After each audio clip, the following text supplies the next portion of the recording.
We do not learn from experience, we learn from reflecting on the experience.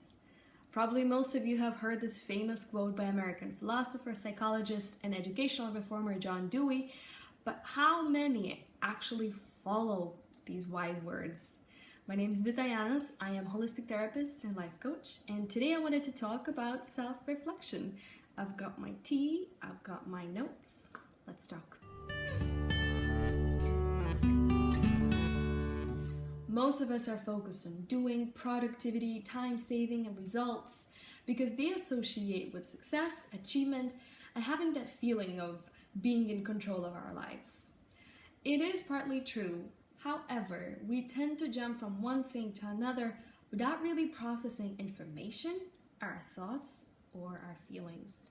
Due to constant stimulation and go, do, get, grind kind of mentality, our attention span has shortened dramatically, so we find it really difficult to focus or learn anything. Not to mention, we don't really enjoy simple things in life or quiet moments alone. Instead, we sacrifice our lives for the sake of doing something meaningless on the internet, browsing another website, or liking someone else's life on Facebook and Instagram. I am so guilty of that one myself. It's embarrassing, but after another wasted hour, we blame ourselves for not being productive enough. But let's be very honest here. Behavior is not the problem. Behavior is an expression of the problem. Self-reflection and analysis is the main ingredient that should be added to everyone's lives in order to make them better.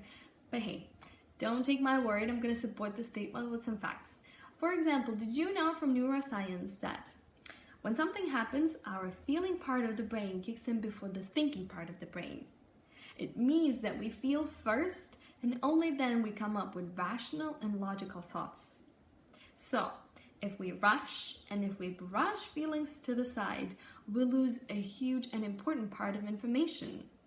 Knowing how our brain works just shows how crucial it is to feel our feelings fully first, in order to come up with best conclusions and future decisions.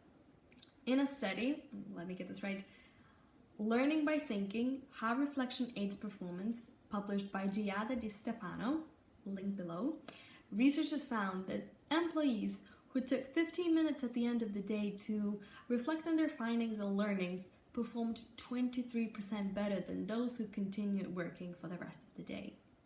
Now, they claim that reflection makes people more confident about their capability to learn and complete tasks. The reason why life coaching, therapy, counseling, psychology, journaling, meditation works is because we dedicate time to analyze our behaviors, our patterns, our conditioning, emotional responses, impulses, different situations and people, see how they affect us, and so on.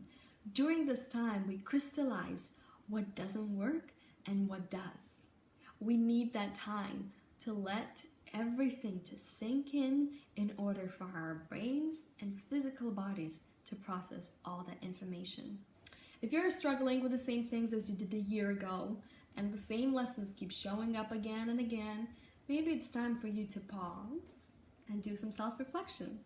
Of course, my personal suggestion would be to hire a professional, because someone who is trained in this field will guide you through the process in a way that is structured, efficient, clear, and tested.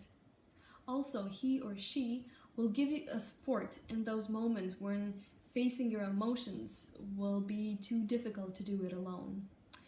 And in general, I think having someone who doesn't know you, has no prior judgments, no opinions, who supports and has one goal only, to help you, is extremely beneficial.